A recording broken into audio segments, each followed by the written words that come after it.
Chiefs win the Super Bowl. Chiefs win.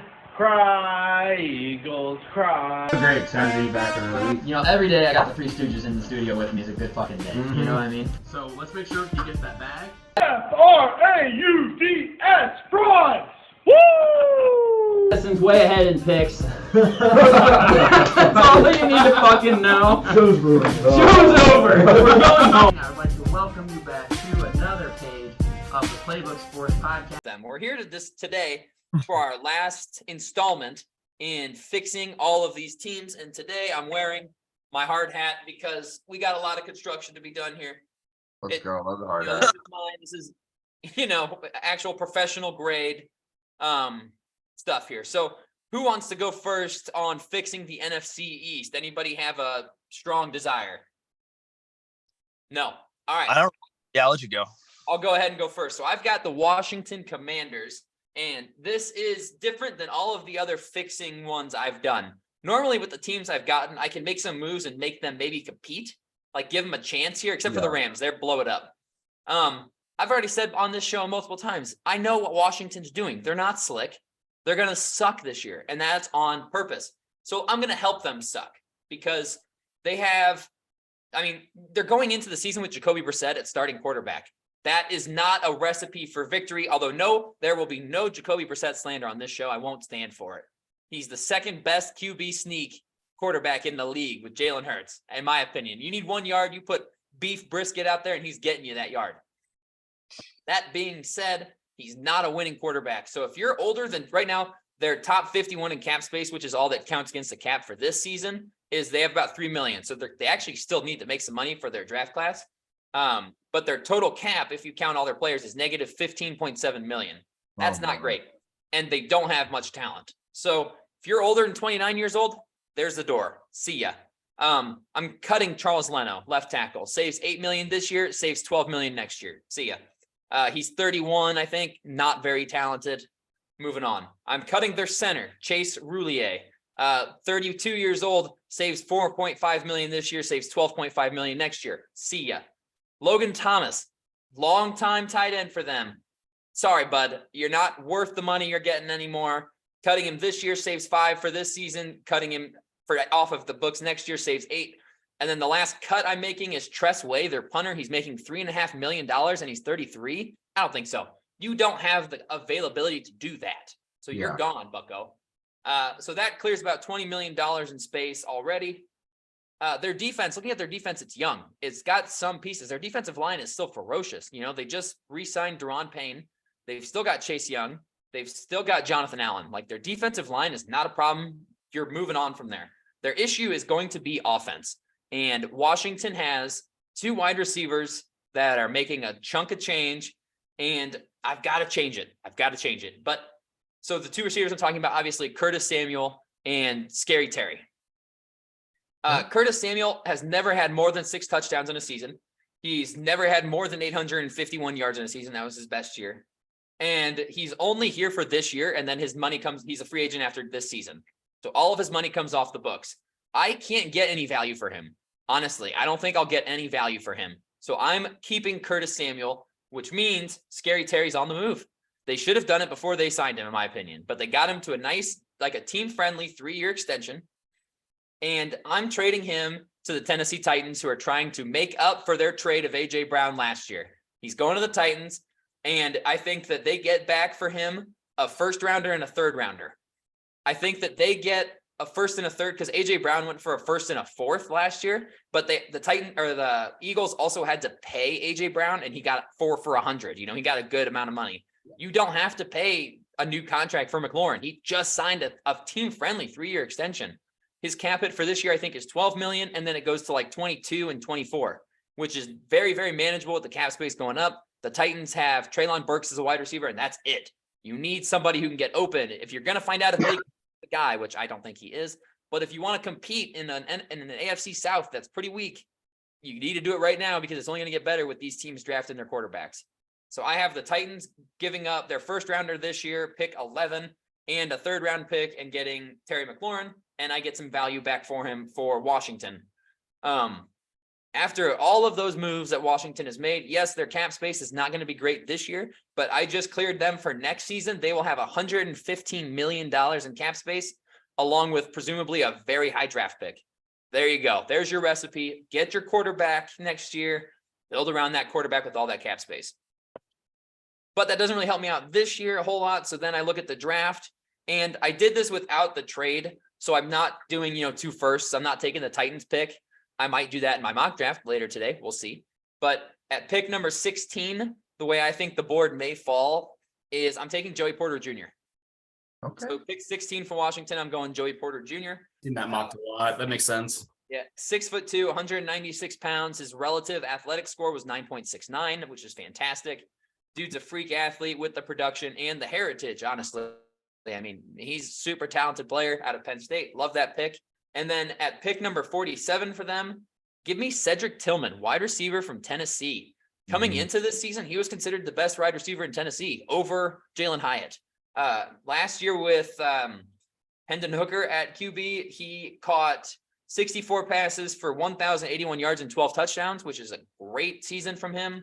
And then he was hurt this year. He had an ankle problem, couldn't play a whole lot this year. His relative athletic score is 9.5, which is really, really athletic. He's 6'3", 215 pounds. I think he's going to be a stud. He might, he's got that prototypical size and speed and strength. I love that pick for them because they need a wide receiver, especially if they have to kind of purge a little bit. Now, if they trade McLaurin and have pick 11, then maybe they do something differently. But the way I have it set up right now is just the picks they have. Give me Cedric Tillman in the second round, and I'm very happy with that. And then the big move is really suck this year. Fire Riverboat Ron, promote Eric Bieniemy, and draft Caleb Williams #1 overall. And there you go. And then we move. But that's what I'm doing for the Commanders. I can't fix them. You look around that division, I think they're very clearly the 4th best team in that division. And they didn't do anything to get better this offseason. They brought back some guys, but then they let Heineke go, who was their best quarterback the last couple seasons, honestly. Let him walk for nothing. Brought in 32-year-old Jacoby Brissett, who obviously is not the future. You're not going to win with him. No slander to Jacoby Brissett, but you're not going to win with him, not win anything meaningful. So you're planning to suck this year. That's, I think, the plan. And then have all the cap space in the world moving forward and figure out what you're going to do on offense with an offensive-minded guy in Eric Bieniemy. That's what I'm doing for Washington. Love that. I'm pissed that you took Cedric in your draft because I might have him in one of my mock drafts or one of my teams. He's one of my big sleeper wide receivers this year. Yeah, no, I love that, man. He's going to play this year because of injury. And like you said, Nate, the year prior, he had great numbers and just the injury holding you back. But how much does that really hold you back? If you're going to the league anyway, you're just going to sit out, be healthy. Yep. Yeah, exactly. Just train for the draft. I mean, can't be bad. Ready to go. Yeah, I can't think be bad. it'd be a hot take. I think he's actually better than Jalen I Hyatt. think he is too. Oh, absolutely. Could be a hot take, but I think he is. No, I think he's the more well-rounded wide receiver, personally. Like Jalen Hyatt's the speed. Down build. You look at him when he goes up against NFL caliber talent, he goes off. Yeah, I think Cedric Tillman's going to be that second-round receiver. We're like, damn, how'd this guy fall to the second round? This Right. dude's stud. So that's what I'm doing. Again, it's going to be a long year. Commanders fans, strap yourselves in. You're going to lose people you don't want to lose, and you're going to lose a lot of football games. But it's all to build for the future because, you look around the league and there's nothing they can do to be competitive this season. I've got not, your hands are tied. You're stuck. You don't have any money. There's no free agents out there to move the needle enough. And you just don't have the offense to compete. You just don't. It's an offensive-driven league right now. And when you've trotting out, again, no offense to Jacoby, but when you're trotting his ass out there to be your starting quarterback, just no. You're not going to win. So that's all I've got for them. I've got them finishing dead last in the NFC East and probably with the top 5 pick in the draft, hopefully for them. They may just purposefully win 2 games all season. Yeah. And hopefully they get pick 1 or 2, and that's how it works out for them. But that's what I'm doing. I will say quickly before we move on, one of the biggest moves that might not affect this upcoming season, but a couple seasons in the future, one of the biggest moves Washington fans should hope for is get Dan Snyder the hell out of here. Yeah. Get that fucker to sell the team. Yep, agreed. And I really thought about giving him Lamar Jackson because I could see him going here. I could see them being big players, but I just don't know I don't know what's going on with all that. It's just a mess. And Colin would hate it, and everybody in the NFC East would hate it because I think he comes in and is the number 1 or number 2 best QB in the NFC straight away. But I just didn't want to get that bold. Not yet. And I really think a new owner could make that happen. Yeah. If he walks in, he's like, let's fucking win. Yeah. I mean, Trades if Jeff all- Bezos buys him, he's got more money than anybody. Why Yeah. not? And honestly, if you're Dan Snyder, why you bring up Lamar? Hey, let's go trade Lamar and give him 200 million guaranteed and fuck the rest of these owners. And now that's 2 quarterbacks. I got Yep. it. And then I'll sell the team and come out with a net positive. Yep. Yep. I would love to see that. That'd be hilarious. That would be. As much as I hate Dan Snyder, that'd be funny. That would be funny to watch him do that. All right, that's all I got for Washington. Sage, I'm jumping to you. You've got the Super Bowl runner-up, Philadelphia Eagles. What are you doing for them that you can do for them? I was about to say, guys, this is hard. I mean, Yeah, okay, sure. fixing the Philadelphia Eagles, they only, were the 1 seed in the NFC, and then they also, went to the Super Bowl, barely lost. I mean, gosh, what can you do to fix them? I mean, they're so yeah, so thankfully they've already done a lot of the work for me. Kind of 2 weeks in a row. I think last week I had a pretty easy team. Yeah. Who'd you Yeah. have last week? I don't. What division did we have? Wes, Was did you didn't have the Niners, did you? Niners are Niners. Yeah. I was like, oh, how do I fix the Niners? Get a quarterback. Yeah. All right. That's So what I have for the Eagles is actually pretty easy. So they're not in cap hell right now. Thankfully, Jalen Hurts is still on that rookie contract, so it's not terrible. They are going to have to eventually extend him, but not now. Now might be a good time for it, but I honestly think I have a lot of faith in Jalen Hurts. I think he might not want to sign and get an even bigger bag. Mm-hmm. Let me see. Let me show you. I'll do it twice. Yeah. And then I'm really getting a bag. Pay me. Paid. let Herbert and let Burrow get paid before Jalen Hurts, please. Mhm. Yep. That'll make me smile. Yeah, I know that's what Colin wants. He wants Jalen Hurts to get paid $50 million a year. at least. At least. Hey, he's got the rushing and the passing. I'm saying 54 mil. Yeah. 55, Let's go for 60. Come on. When you're only paying Rashad Penny as your RB1, you can afford it. Yep. Yep. So right now, yeah, they lost a good chunk of players, but they brought back exactly who they could. I mean, somehow they even convinced Darius Slay to come back. I'm not even sure how they did that because Darius Slay thought he was the best corner on the team, and he was upset that Bradbury. Bradbury, was getting paid more. Yeah. So hey, they got him back, gave him a little deal, and they're saying, hey, let's keep this together, let's run it back, right? They're almost losing no one on that line. That's just fucking phenomenal. Yeah. I think they lost one lineman, and then their skill position players are already set, So that defensive line, I mean, set. They lost Hargrave, and they're going to be killing it yet again, right? So a lot of this is just bolstering stuff before it comes, and that's exactly what Howie Roseman does the best, right? So let's get it started with the draft, because there's not much we can really do in free agency. They have 10 million cap space, and they're going to fill those with some different skill position players. But the draft is where they're really going to shine, as they usually do. Yes. So they have the 10th overall pick, and I'm going corner here. It's been mocked to him a lot, but it just makes too much damn sense. As you said before, you could see Devin Witherspoon's name on the back of that jersey already. I really can. It looks beautiful. Yeah, it fits nicely. And with that trio of corners, good luck passing. Yeah. It's gonna be absolutely ridiculous.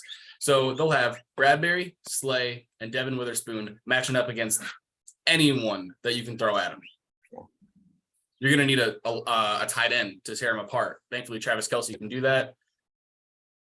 That's anybody. Which is why they lost. But hey, here we go. Luckily for them, they also have a second first-round pick, number 30. Number 30, I have them bolstering that offensive line. They got Hargrave gone, or defensive line. They got Hargrave gone. Let's bolster it with Cal Cansey. Ooh, okay. I like With some that. speed. Last year they went Jordan Davis. Yep. This Yeah, year, plug in Cal Cansey. You got the brawn, you got the speed. Yeah, that's sickening. Yeah, he can go sideline to sideline. Yeah, he can. He's so fast for his size too. It's absolutely ridiculous. It's scary to watch. I wouldn't want to be any opposing running back running into that. No. Crazy. Speaking of running backs, I have them going running back in the second round. Oh, you got a second round pick for us too. Yes, sir. I got as much as I can get you, because they're not doing much in free agency right now. They're gonna have to save some money. True. And luckily their team's already fucking built. Yeah. Right. So second round, I have them going Zach Charbonnet, 62 overall. Ooh, UCLA. I don't think Jahmyr Gibbs is still going to be there. Obviously Bijan's going to be gone. As much as I think Jahmyr Gibbs would be an absolute unit on this team, be like a second coming of LaShawn McCoy, I don't think he's going to be there. Zach Charbonnet is the last. I think after those three, the running back unit just goes totally down for this class. And Zach Charbonnet, I still think is a step down below Jahmyr and Bijan, but I still think he's the last remaining complete running back on the board. Just because, like I said before, they do only have like Rashad Penny and Kenneth Gainwell. Yeah, losing Sanders, I mean, you're gonna lose some pieces after a Super Bowl run. Right. Exactly. So with Sanders leaving, that leaves a big hole, you know? I mean, if you really want Rashad Penny, who does, granted, have flashes. Yeah, solid. I mean, we saw him win fantasy championships, 2 years ago? Mhm. Yeah. Just because he went absolutely off, but then he can't stay on the field. Yeah. So if he can stay on the field and have a whole season like that, great. You have a great backup running back too. You got fresh legs for the playoffs. But if not, you're going to need a guy. And I think Zach Charbonnet is that guy. I like that pick a lot. I think Zach Charbonnet is going to be really good. He's got such good change. His change of direction and just straight line speed, man, super talented. This running back class has some top end players, in my opinion. Oh, yeah. You get him at 62, that's a big win. Yeah. Mhm. It's a great I pick. just don't see enough people reaching that high for a running back, at least in today's day and age. Yeah. They're going to wait for that third, fourth round to grab all their running backs. And I think we're going to have like a record number of running backs being taken in that third and fourth round. See it. I can see Love it. that. Yeah, I mean, we didn't really task you with too much to do because it's the Super Bowl runner-ups who have a complete roster. I know. I looked and I was like, what trades can I make? Yeah. I could see them trading back a lot, garnering some more picks, maybe from that 10 spot and just be like, Yeah. hey, Anthony Richardson's still there. Will Levis is still there. Yeah. Who wants them? Come get them. $8, you want to trade up? Yeah. You know, I could see that happening for sure. But I think it's just too much of a slam dunk to grab Devin Witherspoon at that point. So Yeah, that's a great pick. Like we've said a ton. I can see that happening. I can just definitely see that happening. Yeah. Yeah. All right. Nice job, brother. Love that. Addison, you'll go next. You've got the New York Football Giants. Yes, I do have the New Fix York them Football up. Giants, and they have already spent a bag in this free agency. The highest spending team so far with $88 million. But I mean, a big chunk of that was to Daniel Jones, 4-year, $160 million deal. I think we've talked about it before. The extension, they've been sort of put in between a hard place and a rock. You know what I'm saying? They're stuck, and they have to go forward with Danny Dimes because he played well enough to win them a playoff game. And what's on the other side of that? Complete blow it up, rebuild with the new coach. You sort of have to extend Daniel Jones. I like bringing Saquon back on the franchise tag, $10 million this year. He's just such a big part of the offense. It's tough to say, man, I want to pay RB a good amount of money, but when it's Saquon Barkley and what he does for the team and what he does for the offense, I think it was a good move to bring him back. A couple other moves they've made already. They re-signed Isaiah Hodgins, I love. They brought back their punter, long snapper, brought back Wyatt Davis, re-signed Jahad Ward, who I brought up in the Bears video, maybe as a sneak guy, but I like that re-signing. A couple other signings they brought in, Bobby Okereke from the Colts to bolster up that defense, middle linebacker. Absolutely love Okereke in New York. Speed, big size, prototypical MLB middle linebacker in today's NFL. They also signed Paris Campbell from the Colts as well. Just an absolute burner. Somebody that I think is a good addition to the receiver room. Not much there. Darius Slayton, Isaiah Hodgins. Now you bring in Paris Campbell. Still maybe lacking a one. They did just sign Leonard Johnson to a 3-year deal, but this has put the G-men down to about $5 million in cap space right now. So they're sort of stuck against the wall if they want to make a move. I got a couple of restructures maybe. Leonard Williams is a $32 million cap hit this year. He is good, and it's just tough. He's making 18 million as his base, but his cap hit's 32 million. But if you can convert some of that into a signing bonus, you can get a little bit of money there freed up. There's been talks. It was funny. Joe Shane talked about maybe getting a pay cut for Williams, and Williams said, yeah, he didn't talk to us about that in the exit interview for this upcoming year. It's like, of course he didn't. Right. Not right now, but we'll obviously talk to Leonard Williams, see if we can get just maybe an extension, lower some of that cap, create a little bit more. This is actually a move I hope the G-men make off these. Adoree Jackson, The secondary, it is lackluster that they don't have depth. And Adoree Jackson is one of your better corners, but post June 1st, he's $11 million you can save with a cut. You don't want to go that route. Maybe it's another restructure with him. And then Dexter Lawrence as well, the D tackle. He is coming into his 5th-year option. He's making $12 million this year. You can get an extension. You can lower that cap hit as well. They're the biggest 3 besides Daniel Jones for the team. Cap hit wise, you just got to talk to those guys. Understand we're trying to win now. We're going to restructure it. Basically, it's going to turn into some of these guys getting bigger signing bonuses, more money guaranteed right now up front. And at the end of the day, those players cannot be upset with that. So I'm hoping they can make some moves, maybe make 25-30 million off these 3 guys, because Adoree again is 11 mil immediately if they cut. I don't want to go that direction. And Dexter Lawrence extension creates some cap. And I think a Leonard Williams restructure as well, maybe an extension in there, small one. It is sort of pushing the cap down, but at the same time, they're sort of going for it. Maybe not completely. You don't want to destroy the future, but at the same time, you're trying to win with the moves you've made with the quarterback signing. I'm hoping, though, with some of this cap space that they've made with these 3 guys, they go out and make a trade. And it's actually a trade that I think is going to be similar to the Brandon Cooks trade. DeAndre Hopkins is available, and I'm seeing more and more around the league that people are looking at it like the Cardinals are just trying to salary dump this guy, and we're not trading big capital for it. So you look at what Brandon Cooks, the Cowboys traded, a 5 and a 6, I want to say. I'm thinking it might be something similar for DeAndre Hopkins. The New York Giants hold number 160 and 172 in this draft, both 5th-round picks. Maybe you could flip those 2. Because I don't think DeAndre Hopkins is going to go for too much. Maybe there is a small bidding war with him, but still I think those 2 5ths back-to-back. $20 million cap hit bringing in DeAndre Hopkins, but you get Daniel Jones, a 1, right now to take over that room. And you still have pick in the draft number 25, and there's talks receiver there, corner there. We'll obviously get to it when I talk about the draft. But you go get DeAndre Hopkins, number 1 in the room, a veteran, has been there, done that. He's absolutely elite, can show guys, hey, this is how you can become a great receiver in the NFL, especially if you come bring in a young guy in the draft. I think the G-Men create a little cap space, try to go make a move. It's tough, though. That's just maybe I make a splash play after having restructured a couple guys. Just help Daniel Jones even more. If DeAndre Hopkins really is available for a couple 5ths, late round picks, maybe a 4th and a 6th. You got to do that. I understand the 20 million cap hits there, but man, let's look around this division. Cowboys, Eagles, both have really good weapons, both have good defenses. You're going to need to be able to score, move the ball. Daniel Jones only throwing 15 touchdowns last year. How much was that? Obviously, the offense, when they get around the goal line, they run the ball. But still, is it because they don't have the weapons to create space, especially in the goal line, in the red zone when you need to? Well, DeAndre Hopkins can do that for you. Throw it up even when there's no space. He'll go get it. Well, Darius Slayton, maybe not. D-Hop will. So you got the Giants trading some late capital, going to get DeAndre Hopkins. Maybe a reach.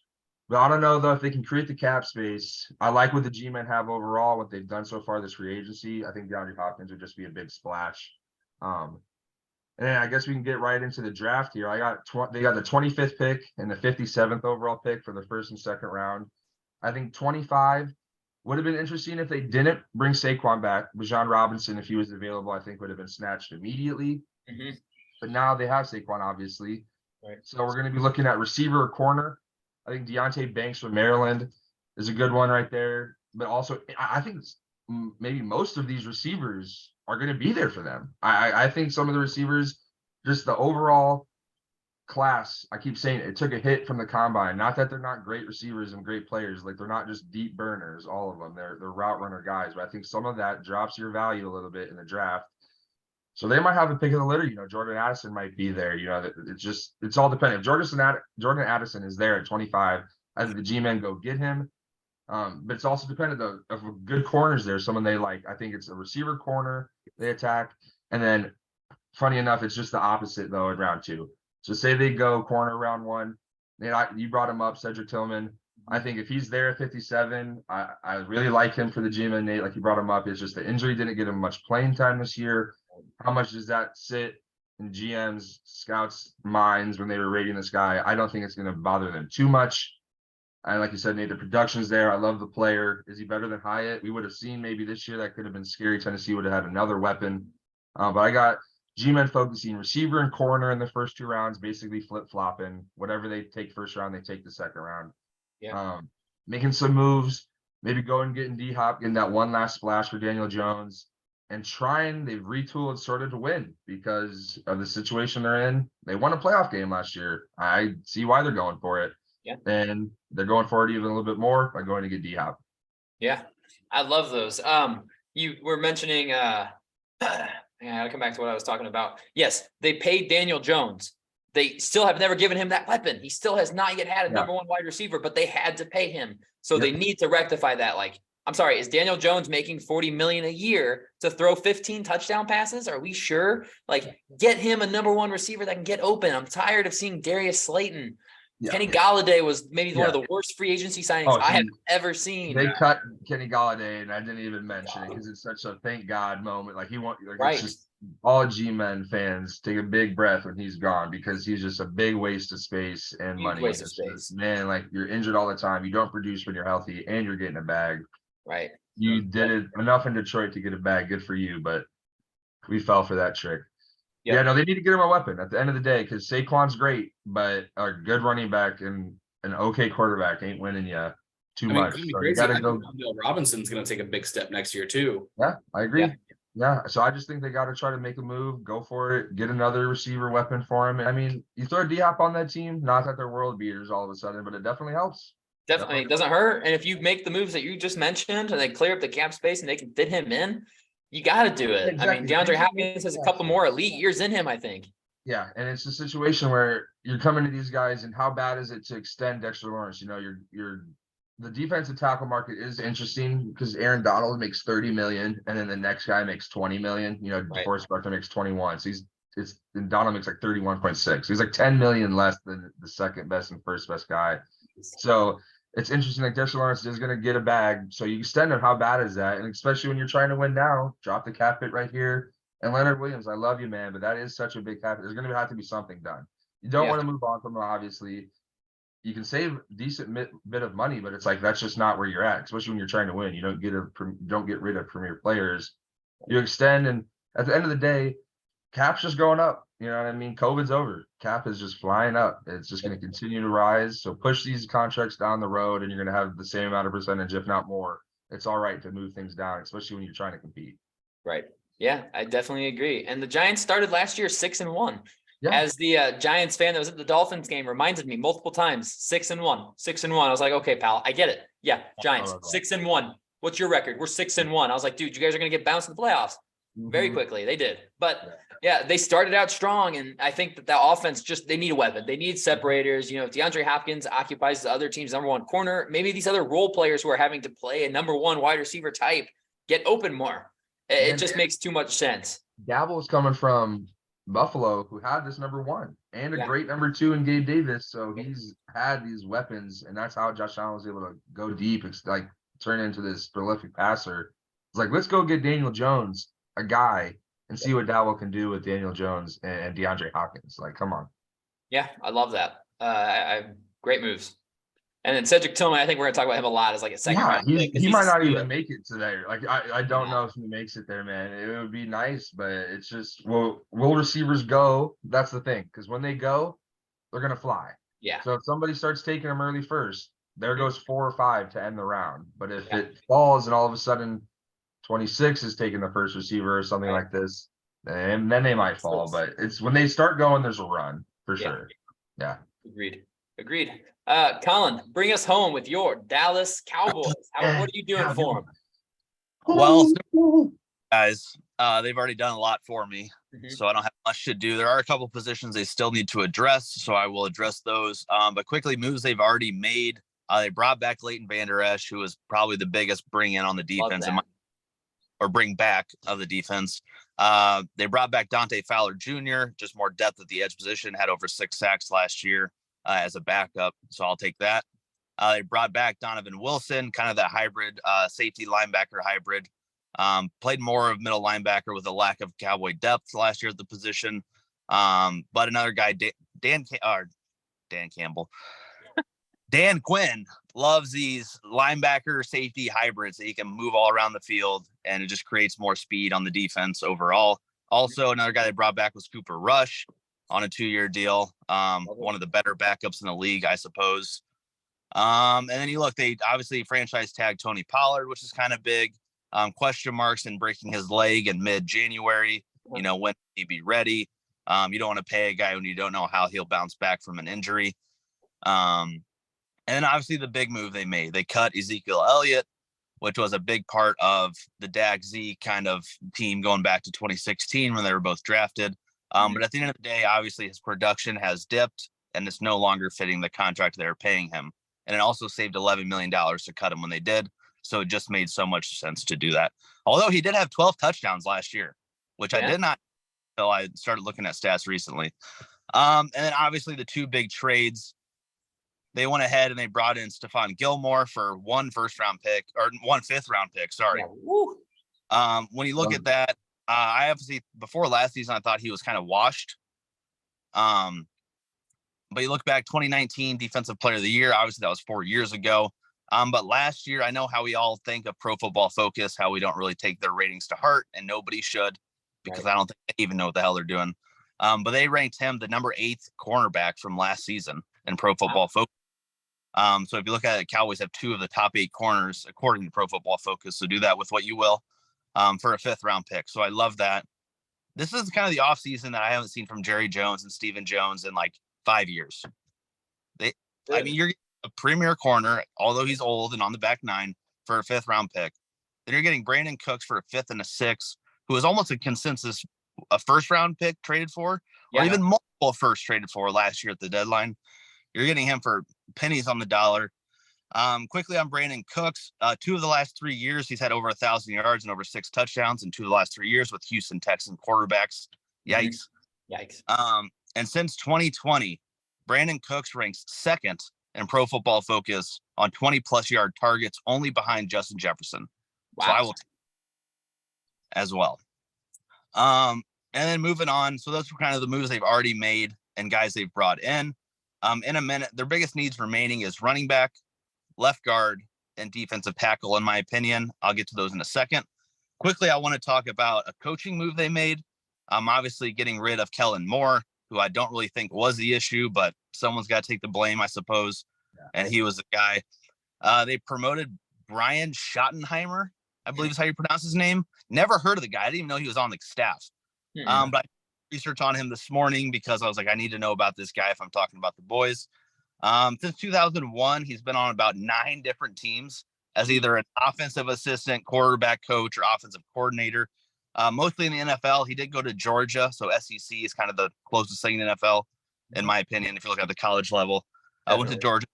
But looking at all of his stints as a coach or a coordinator or a quarterback coach, the only place he ever had true success, if you want to call it success, because I think this place was more of the defense that carried the team versus his offense, was he was with the Jets when they made those back-to-back AFC championship games. So if that's his claim to fame, then sure. But quickly, just highlighting his last 2 stops, the last 2 teams he's worked for before Dallas. He was the Seattle Seahawks offensive coordinator from 2019 to 2021. He was fired in 2021 for philosophical differences. And he took criticism for lack of creativity and lack of adjustments to scheme.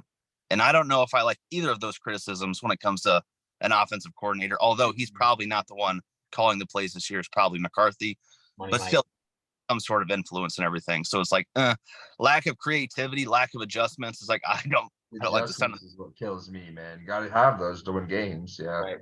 And the best part is being fired. That season, Seattle set a franchise record for most points scored in their franchise. So he got fired while setting the record for most points. Although I'm assuming he was the play caller because Pete Carroll's obviously more of a defensive guy. So that's tough. And then you look at the stop before Dallas. He was hired in February 2021 by the Jaguars and Urban Meyer. So that obviously was the case. And he was not brought back with Doug Peterson when Doug Peterson came. And in March 2022, he was hired as the Cowboys as a consultant. And less than a year later, he is the offensive coordinator. So I don't know.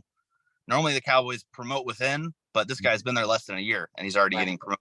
So I don't know how I feel about that. Obviously, when that news broke, we were all in studio, I believe, or maybe it broke earlier in the day. And then we talked about it on the pod. We're like, who the hell is this guy? So I don't know how that's going to work out. I'm interested to see.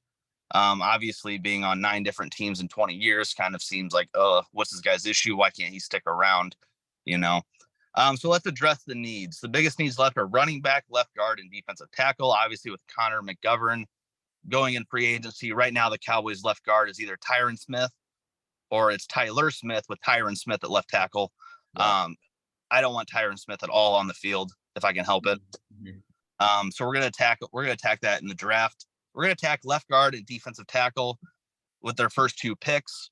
Either way, it's kind of with Addison in the receiver corner. If we get the defensive tackle in the first round, we're getting the guard in the second round. If we can get the guard in the first round, we're getting the tackle in the second round. So obviously the same guy I think I've mocked for 5 of the 8 divisions responsible for Osiris Torrance. If he's there, I mean, you're talking about 6'5", 347 pounds as a guard. Stud. Quick stat: there hasn't been a 340 plus pound guard taken in the first 2 rounds of the draft since 2006. Obviously that'll break this year because he's clearly a top 2 round pick. Definitely. So if you can get him at 26, I'm getting him at 26. If you can't, I'm going to take one of the 3. I'm going to take Cal Cansey, who Sage mentioned. I'm going to take Brian Breesy if he's still there, or I'm going to take Nazi Smith out of Michigan there at 26 to be a defensive tackle. And then I'll tackle the offensive guard in the second round. So when it comes to the second round here, they have pick 58. So they have the pick after the Giants the first 2 rounds. I'm assuming throughout the rest of the draft too, just because that's how it normally stacks up. So if I cannot get Cyrus Torrance in the first round, I'm going to get Steve Avila out of TCU as a guard in the second round. Talking about a guy who only gave up 11 pressures on 540 pass block attempts. TCU, talk about he's been a 4-year starter there, or not a 4-year starter. He's been a 2-year starter there, but he's played games in all 4 years he was there. And obviously, if I get Osiris Torrance in the first round, then I need a defensive tackle in the second round, and none of those 3 guys I mentioned are going to make the second round, or 58 of the second round at least. So I'm looking at a guy, Siaki Ika. Is that how you pronounce that? Out of Baylor. Yeah. For some reason, his stock, I feel like that's a guy we talked about late first round when we did mocks way back when in studio. But for some reason, his stock has dropped just a little bit. And they're saying he's more of a second, third round guy versus like a late first, as we kind of thought initially. So if I can snag him at 58, I'm snagging him at 58 with Osiris Torrance in the first round.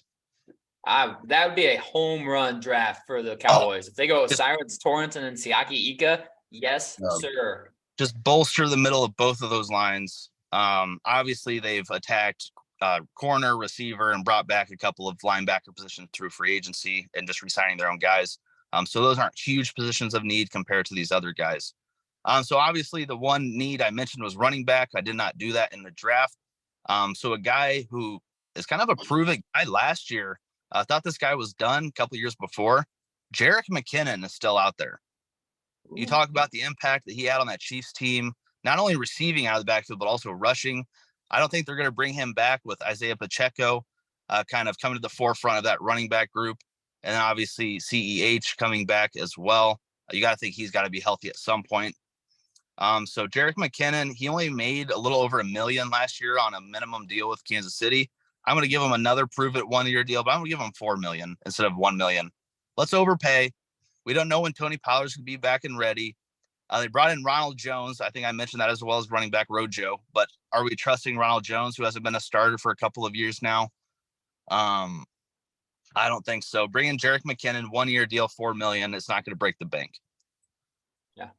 They have a little more cap space to play with. Somehow I looked on multiple websites because I did not believe this.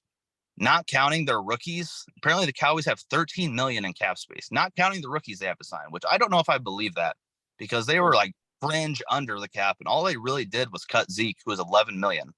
Yeah. So like they might have restructured a couple of other guys. I don't know how they can afford that, but apparently they have around $12 million in cap space. So $4 million is going to Jerick McKinnon. I'm bringing back a former Cowboy who left. He was there for 1 year with Dan Quinn. He left, and now he's a free agent again. I'm bringing back Keanu Neal.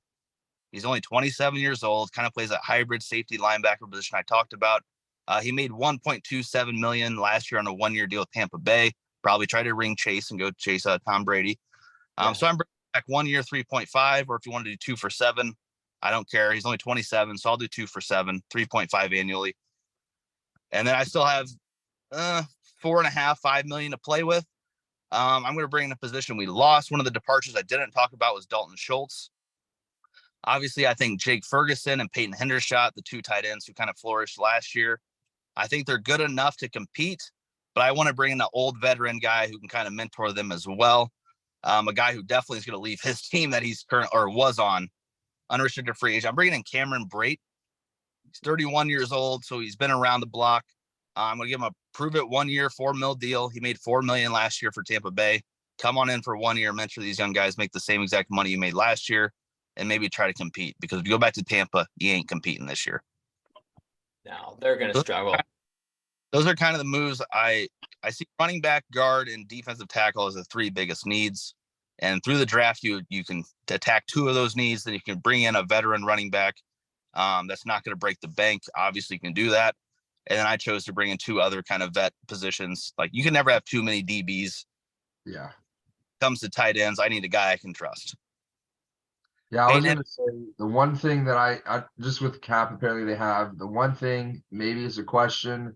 Dalton Schultz, 1 year, $9 million. I mean, he did turn down 3 year, 36, I want to say, from the Cowboys. So he turned down more money even per year, is betting on himself. The tight end class is obviously good, but man, would have loved to bring back Schultz. Dak's security blanket, really. I mean, CD is that guy as well, but he really loves Schultz. There's a good connection there. And for the deal he got, that's tough to see him go. But I think their pick at 26 is very intriguing. Bijan Robinson's there. That's definitely going to be a question. What happens if Michael Myers fallen? You know what I mean? The best tight end in the class there. Just think about it. Because Osiris Torrance, if he's there, I do love that pick. And I think that's the way they go. Because sure, Bijan Robinson's a freak, but let's get a good line and we can make any running back a freak. Versus an okay, like you have to go sign a wily vet guard that's really not up to standard. And then you have a good running back though, but he's getting blown up all day off that left side because your guard sucks. So do you get Torrance? I like Pollard. You obviously think he potentially is the future there with the franchise tag, maybe the extension coming after the broken leg, see what he does this year. But are they going to go down the same road? Are you going to pay another running back? And it's interesting, but 26 is definitely an intriguing pick because if they have multiple guys there, because I agree, I like the D tackle, and that's another thing as well. What if the best D tackle is still available besides Carter? You know what I mean? Like, you really have 4 potential pick routes there because if Bijan Robinson's there, I mean, you can't convince me though that there's no argument for that. You know what I mean? Like, he is a top 5 player in the draft, but he's just a running back. And then tight end as well, losing Schultz, it's a huge part of the offense. If you can get the best tight end, that's interesting. D tackle you obviously need, and interior lineman though, because Dak, it's an interesting spot for the Cowboys at 26, and I'm excited to see what they do. Agreed. Something else I didn't mention was I just see this now. Brandon Cooks making 18 million this year. Somehow the Texans are going to pay 6 of that 18 for us. So thank you, Texans. But yeah, I'm intrigued with the 26. Obviously, it depends who's there. I just have slight PTSD for how Zeke's run ended with the Cowboys about drafting another first-round running back. Although this would be the 26th pick and not the 4th pick, so maybe that's the. See, I think if you do draft Robinson, I think that is almost Tony. We love you, but you're gone next year. Yeah. Like, this is your 1 year with us. Go continue to play well and hope you get money elsewhere. Here's your bag this year for your franchise tag. And if they do draft Robinson, okay, obviously electric player, but maybe after 5 years, we're not going to re-sign him. No, exactly. That's the thing. I think that is almost like, how bad is that to draft him and then go, hey, in 4 years, we might not even pick up that 5th year option, bud, and you're just walking because we're trying to win right now. Right. But then, like, if you're trying to win, you shouldn't draft RB here, though. As enticing as it is, you have other needs, and it's not a scenario where, like, I don't want to say you were blessed with Zeke, but Tony got hurt. Like, you guys were bad because Roma got hurt, not because you guys were just dog. Like, and look at the team the immediate next year after that with Dak. They go to the playoffs, one of the best teams in the NFC, 13-3, whole 9. I think it would be a good decision to stray, though, from RB. As enticing as the pick is, the other 3 needs are just too much right there.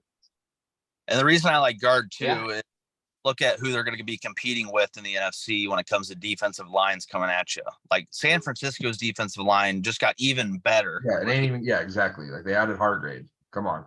And the Eagles' middle of their line is not going to be no slumps either. So no Yeah, and slouch. exactly. You're throwing the best defensive line last year. Obviously losing Guy, but it's still going to be an elite defensive line in Philly at you twice a year. And Right. then if you run into San Fran when they're in the playoffs, and I love Torrance, man. He is a freak, and whoever gets him will be grinning ear to ear. And I mean, as much as it is, I want to be shocked to see him maybe sneak before any of these teams were rocking him, because he's just a team's going to go, hey, he really is the best available guy right here, and we really like him for our board. But I do think that would be a home run pick. Mhm. Yeah, especially man, Torrance and then Ika. I love that one too for the Cowboys. I love that. That would be awesome. Yeah, that's a home run. Yeah, nice job, pal. I think the Cowboys are right there. You know, I like that they're going and getting the veterans. That's just kind of the move you see the competing teams doing right now, is giving up low draft picks and going and getting a veteran that teams don't want to pay, and then turning that into more talent, just building the roster. I understand maybe if it was in the moment. I don't know exactly how the situations were, but man, I'm still pissed that they got rid of Amari Cooper. We're bringing in Cook, so I love that addition. But you know what would have been better? To have Cooper and then still bring in Brandon Cooks and have the Texans paying $6 million. And then those three are your. I understand maybe they wouldn't have been able to then, obviously, with the scenario, what's Cooper's contract, the whole nine. But man, the money has been spent places, and then you go watch this guy go to Cleveland and with Jacoby Brissett have an amazing year. And it wasn't for the lack of talent or production, in my opinion, why Cooper was gone. It's strictly money based. But then it's like you turn around and have paid Gallup.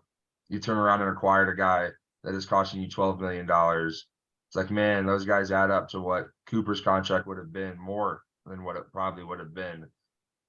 But still, you have to, obviously, you can't keep everybody forever, and moves have to be made in the league. And I don't know the exact situation that Cowboys were in with the cap, but that just sucks to see, though. Yeah.